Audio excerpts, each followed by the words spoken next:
Second question કે આપની જે એકલવ્ય વિદ્યાપીઠ છે એ સ્કૂલનો મોટિવ શું છે?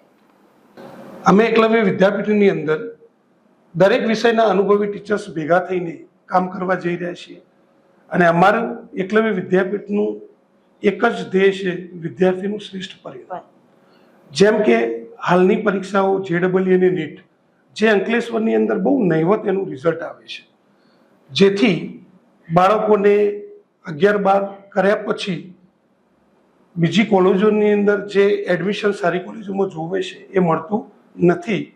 તો અમારું એક એવો ધ્યેય સાથે પણ અમે ઉતરે છીએ કે સમગ્ર ગુજરાતની અંદર નહીં પણ સમગ્ર દેશની અંદર JEE અને NEETનું સારું એવું રિઝલ્ટ આપીએ, જેથી બાળકોને ગવર્મેન્ટ કોલેજની અંદર એન્જિનિયરિંગ અને MBBSની અંદર એડમિશન મળી રહે અને એમના ઉપર બીજું કોઈ ફીસનું બર્ડન ના પડે અને સારું એવું સ્કોર કરી શકે અને એમનું ભવિષ્ય બનાવી શકે.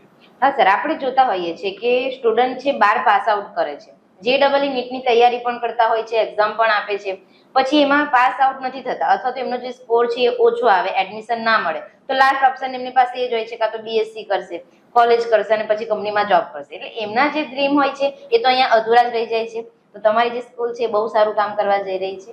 સર, આગળનો ક્વેશ્ચન કે આપણા એરિયામાં વિજ્ઞાન પ્રવાહની ઘણી બધી સ્કૂલો છે, તો એ બધી શાળાઓ કરતા આપની જે એકલવ્ય વિદ્યાપીઠ છે એ કઈ રીતે અલગ પડે છે? તો એકલવ્ય વિદ્યાપીઠ આ વર્ષે નવી ચાલુ થવા જઈ રહી છે. તો મેડમ તમને હું પ્રશ્ન પૂછું કે નવી સ્કૂલની અંદર વિદ્યાર્થી શું અપેક્ષાઓ રાખે છે?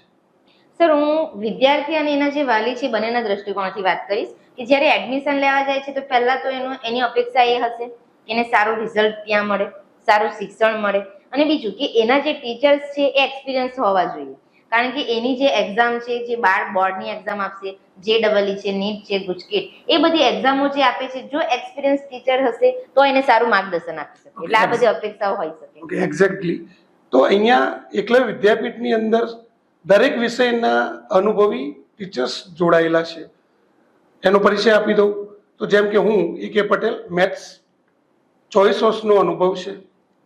આશીષભાઈ પ્રજાપતિ, ફિઝિક્સ, જેમનો અનુભવ 20 વર્ષનો છે.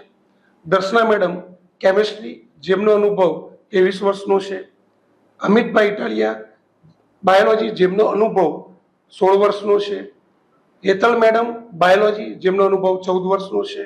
અને અલકા મેડમ, ઇંગ્લિશ, જેમનો અનુભવ 16 વર્ષનો છે. તો આ જે અમારી ટીમ છે એ અનુભવી ટીચર્સની ટીમ છે.